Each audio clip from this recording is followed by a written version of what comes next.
Business etiquettes, ऐसे manners जिस पे डिपेंड करता है मेरा क्या इंप्रेशन रहेगा मेरे कलीग्स पे, मेरे सीनियर्स पे या मेरे क्लाइंट्स पे। एंड ट्रस्ट मी, आपकी ग्रोथ इन एन ऑर्गेनाइजेशन या क्लाइंट आपको काम देगा कि नहीं देगा बहुत ज़्यादा डिपेंड करेगा इन पर। तो अगर आप प्रोफेशनल हैं या काम जल्दी शुरू करने वाले हैं, then this video is definitely relevant for you. So let's start with the most important business etiquette, and वो है value of time, punctuality. आपको हर मीटिंग के लिए या रोज ऑफिस टाइम पर पहुंचना चाहिए। अब टाइम पर पहुंचने का मतलब है you either reach on time और before time। 2-4 मिनट लेट होना भी लेट होना होता है और इससे इंप्रेशन पड़ता है कि आप काम के लिए बहुत सीरियस नहीं है। Now let's talk about number 2। अगर कोई भी इंसान हमें मिलता है तो हमारा फर्स्ट इंप्रेशन किस चीज का पड़ता है? That is how the person looks, उसके कपड़े, उसके बॉडी जेस्चर्स, उसकी बॉडी लैंग्वेज। सो बहुत ही इंपॉर्टेंट बिजनेस एटिकेट है कि हमारे जेस्चर्स, बॉडी लैंग्वेज और क्लोथिंग अप्रोप्रिएट होनी चाहिए। अब इस अप्रोप्रिएट का क्या मतलब है? Let's start. आपकी बॉडी लैंग्वेज स्ट्रॉन्ग होनी चाहिए एंड अगर आप किसी से बात करें, आप उनकी आंखों में देखकर बात करें, आई कांटेक्ट मेंटेन कर और स्माइल करके बात करें। अब स्माइल एक छोटी सी चीज है जो आपको एक बहुत ही प्लेजेंट पर्सन अपीयर कराती है। सो यूज इट, ओके? इसको बचाकर मत रखिए। नेक्स्ट, अगर आप किसी से बात कर रहे हैं तो हाथ बहुत ज्यादा मत यूज कीजिए, ये बहुत ही डिस्ट्रैक्टिंग लगता है। एंड अगर आप हैंडशेक की बात करें तो लड़का या लड़की कोई भी हैंडशेक प्रपोज कर सकता है, इसमें कोई जेंडर बायस नहीं है। एंड आपकी हैंडशेक स्ट्रॉन्ग होनी चाहिए, बहुत स्ट्रॉन्ग नहीं पर बहुत ढीले भी नहीं, क्योंकि अगर आपके हैंडशेक्स बहुत ढीले होते हैं तो लगता है that you not a person of authority and आप उतने स्मार्ट अपीयर नहीं करते। अब ड्रेस कोड की बात करें, जनरली ऑफिस प्लेसेस पे 2 kinds of dress code acceptable रहता है। One is business formal, proper formal wear, winters में blazers, pants, matching coat suit. For boys नहीं तो समर्स में shirt, belt, trouser, leather shoes, proper matching socks and tie also at times. और लड़कियों के business formal में रहेगा of course trousers, pants, closed shoes, या फिर you can also wear a formal skirt, but उसकी लेंथ कम से कम नी तक होनी चाहिए। You can also wear sarees और suits। अब सेकेंड ड्रेस कोड, अगर आप बहुत ही फॉर्मल ऑफिस में नहीं काम कर रहे हैं या काफी ऑफिस प्लेसेस पे फ्राइडे को अलाउड होता है, is business casual.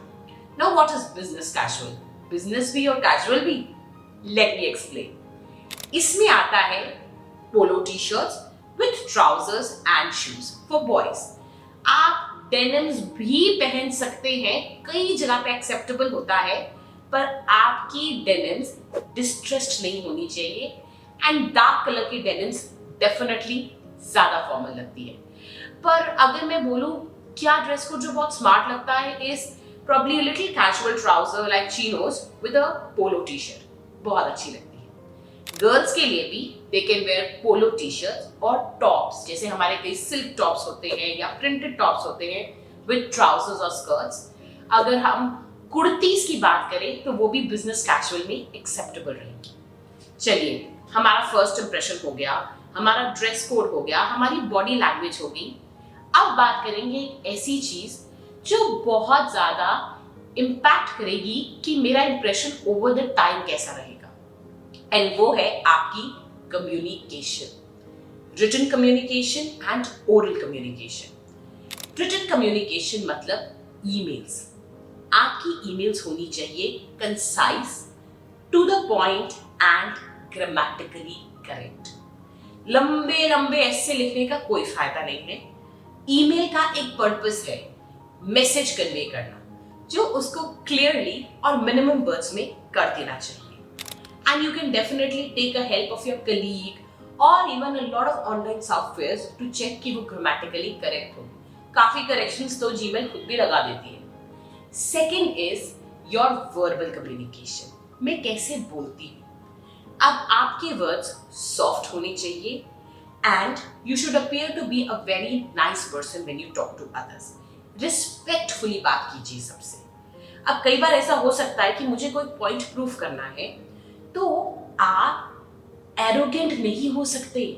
So for example let me tell you, मुझे लगता है यही सही है इज एन एरोगेंट टोन, पर जबकि मैं बोलती हूँ I believe this is only correct, ये एक असर्टिव टोन है। मैं अपना पॉइंट असर्ट तो कर सकती हूँ, एरोगेंट तरीके से नहीं बोल सकती, ये कोई भी एक्सेप्ट नहीं करेगा। सो मेन पॉइंट्स तो हो गए। एक प्रोफेशनल होने के लिए टाइम को वैल्यू कीजिए, अपने ड्रेस कोड बॉडी लैंग्वेज का ध्यान रखिए, अपनी कम्युनिकेशन का ध्यान रखिए और एक प्रोफेशनलिज्म मेंटेन कीजिए। अब कुछ डू नॉट्स भी बताऊं, गॉसिप नो नो, किसी को पता चल गया आप गॉसिप करते हैं तो 1 मिनट में इतने सालों में जो इंप्रेशन बनाया है खत्म हो जाएगा। And second, do not call your colleagues with pet names, या उनकी पर्सनल बातें कभी किसी से शेयर ना कीजिए। जो बातें ऑफिस के बाहर हुई वो बाहर रहनी चाहिए। एंड थर्ड, हर किसी को रिस्पेक्ट कीजिए, किसी को भी डिसरिस्पेक्ट मत कीजिए, क्योंकि अगर सपोज मैंने भी किसी को ग्रोथ के लिए चूज करना है, मैं उसी पर्सन को चूज करूंगा जो अपने सभी कलीग्स और जूनियर्स की तरफ रिस्पेक्टफुल था, जो इवन ऑफिस के क्लीनलीनेस स्टाफ को रिस्पेक्टफुली बुलाए और उनके साथ उसकी बनती हो। सो आई होप आपको ये सब पॉइंट्स रेलेवेंट लगे होंगे। अगर आपको ये वीडियो अच्छी लगी then please do comment and share and subscribe also to our channel for further such videos. And अगर आप इससे related किसी और टॉपिक पे वीडियो चाहते हैं then again comment below. Alright guys, take care, bye.